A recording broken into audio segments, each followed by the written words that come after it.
Before a person may be charged with driving under the influence, DUI, they must have been operating or in control of a motorized vehicle, physically behind the wheel with keys easily accessible and capable of placing the vehicle in motion, while under the influence of alcohol or another drug.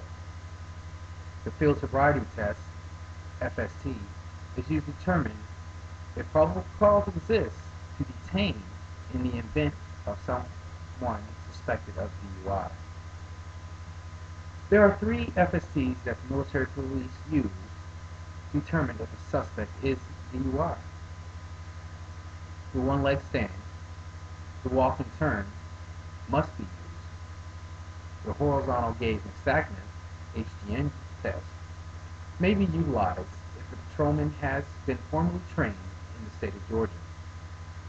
All results from the FST and any other statements or observations must be recorded on a DD Form 1920. When conducting an FST, you must ensure to ask the suspect if he or she has any existing medical conditions which may prevent him or her from participating in the test. Let's start with the first test, the walk and turn. The walk and turn test is based on a divided attention concept. The test requires the suspect to divide attention between mental and physical tasks.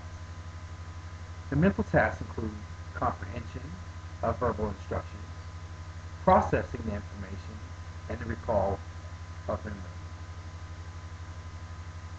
The physical tasks include balance and coordination, maintaining balance and coordination while standing still, maintaining balance and coordination while walking and turning. This test has two stages, the instruction stage and the walking stage.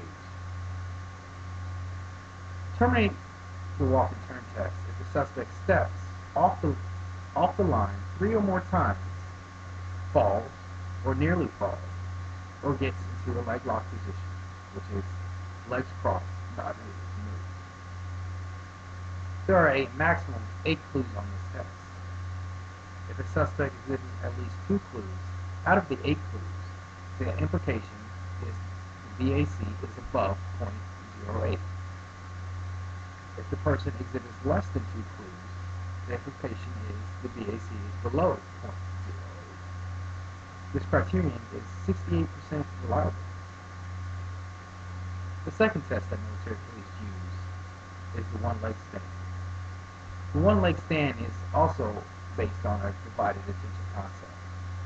The mental tasks include comprehension of verbal instructions, processing information, and recalling it from memory. The physical tasks include balance and coordination, maintaining balance and coordination while standing on one leg, and counting, which is recalling it from memory. This test also has 2 stages, instruction stage and the balance and counting stage. This test requires a level and smooth surface, ensures adequate lighting for the suspect to have a visual frame of reference. In total darkness, the test is hard even for a sober person. Ensure conditions are adequate for safety of yourself and also the suspect.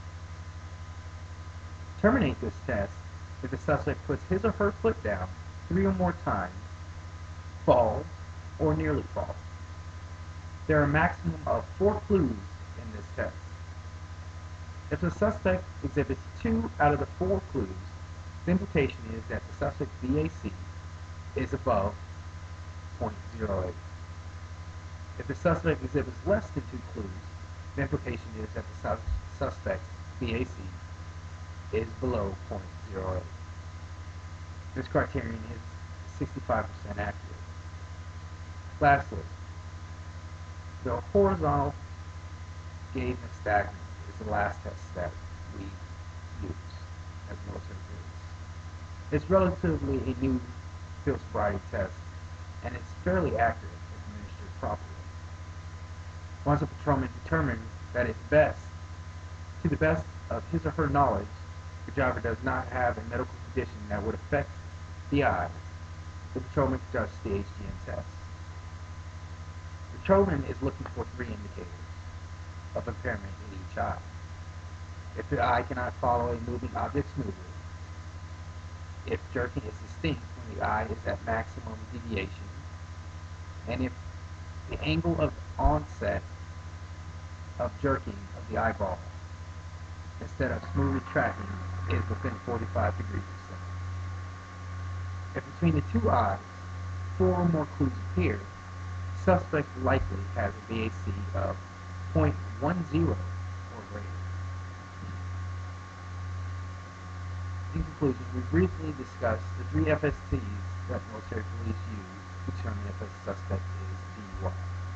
The one-leg stand, the walking turn, and the horizontal gaze assessment. While the suspect is being detained, they are not at that time charged with DUI. In order for someone to be charged with DUI, they must submit to a breath, blood, or urine test to determine their blood alcohol content.